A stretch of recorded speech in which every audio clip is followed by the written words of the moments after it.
universe मांग ताकपा सुंगनाई नाइरोई खनबीब्रा ngasidaigi chahi billion amagi matungda aikoigi prithvi si aikoigi saura jagat si masi kari karamba phibam da leramba yai adong kari gumda khanjin ba yaubibra angakpa singi maraktagi khwaidagi hena ngakpa mawng amada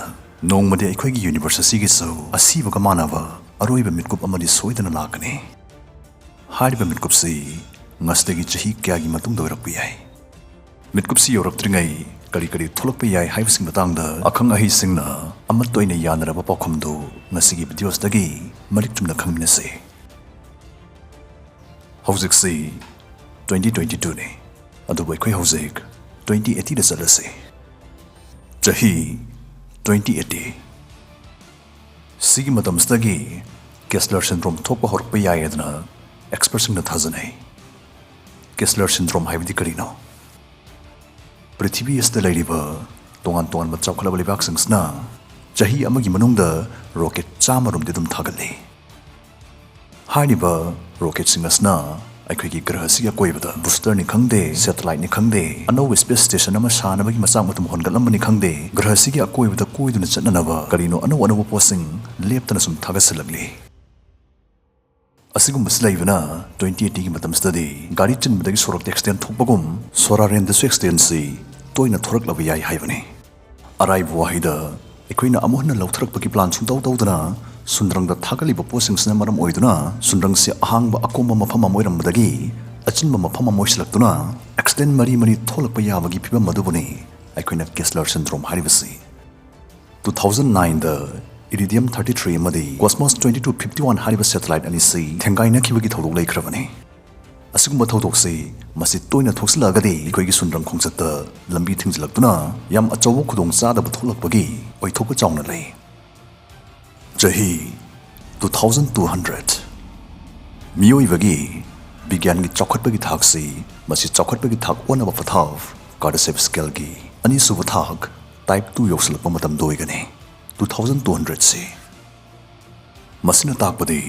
miyoi bai khune seasonariva energy ki sangse masi akhoi gi grah prithibisna numitagi phangliba energy ki sangsiga manaba horklani haibani matamsidadi Mars, Titan, Venus, Io, Ganymede Sirius amade akhoi sagi thajasi loisansin bamasung mafam singsda jathok chasin to haibasi energy marang kairabnina cell iting da jathok chasin to bagi oithokpagi thongdo laun hangdoklani Hubble amadi Kepler telescope na puthokraba saurajagat wangmagi grahasing amadi chayul animuki mamangda thagat kibda ngailiba James Webb Space Telescope amadi magi tungda thaglakdaba telescope singna puthorakadaba athapa mafamgi thaja amadi grahasing da spaceship mari thajin bahorani 2200 ki matamasda loinana sundrangin nungdum nungjaw asteroid singdagi changnaina khong tawduna sanalupa khongkatpa so haurani panbayai sigi saiki hariba asteroid state dollar quintillion chatralongi Sana amadi platinum yauribani chahi 2300 prithvi sigi unpak ayam saudoktuna mahasagar samudra singi imai meter phanyam luba hengalani chahi lising mari pol mathak makha onthoknarakba pol inversion thoroppa yai karigumba masi thokpa taragadi numitagi lakpa khudong thingai oiraba radiation amadi ultraviolet mangalagi ngakthok charamasi masi chahi kya 10% di mangam sanba hanthaduna leirani chahi lising tara if humanity wants to survive it must live the art Stephen Hawking miyoibana makhatana hingthaba pamlagadi prithvi thatoktabadi yararoi haibani kari maramdi climate change natraga nuclear gi lanchaw amdagi na kudong thinai oiba damka amaleiri madudi sundrang gi nungjaw asteroid amana thingjalak haibasni Ningsing bayai grahastagi dinosaur sing karina maram oirka manghanki asteroid pananava ekhoi hojik sem sabubdi hokre adu sigum tan phamstadi atopa graha natraga thaja amada yum honghobuna mi masing khwaide yamna kanma ngamgadaba pambidu oigani khanari chahi lising tarataret enteris hariba supernova na pokhai khradaba thwan misaksdagi mangal ekhoi gi grahasta yorakani pokhai khidringai enterisi masi prithibidagi uba phangane aikoigi thajase hairap mana ay nungthalgi matamda thoktuna leiba ugane chahi lising kun maigi ching mari mari pungpota pokharakni panaba matamni yam aki tujungningai oiba matamni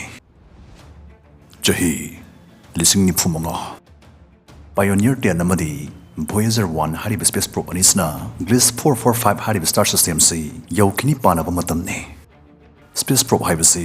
scientific oiba ipau tasin khomjulunabagdama sunrangda thagatkiba mi tongdaba robotic spacecraft sing adu bukhangnai matamsda ikhoina mangalgi ayanggi saruk ni mukyangna paiba ngamadung spacecraft puthokpa ngamlamagadi alien singdo kadai de chatkre haiba wangsi ki pakhum piba ngamlani chahi Lising Yankai Prithvi se anauba ungi juk amada muk leirani untana pungkup kupkrani chahi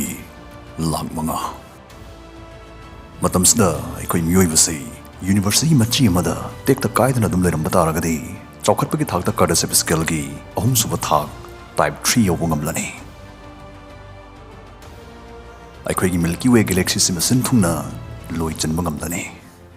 Thwan misak singdagi mangal gi sakti direct jing thuknanaba siguma Dyson sphere guma so klai singna thwan misak kaya gi akoi wada duna laigani matamsda dei khoi antimatter gi sakti phaw season bangam laba yai maramdi chang tit law bikak oizaraga so ngasi makso sig large hadron collider hariba sigi particle accelerator sigi matingna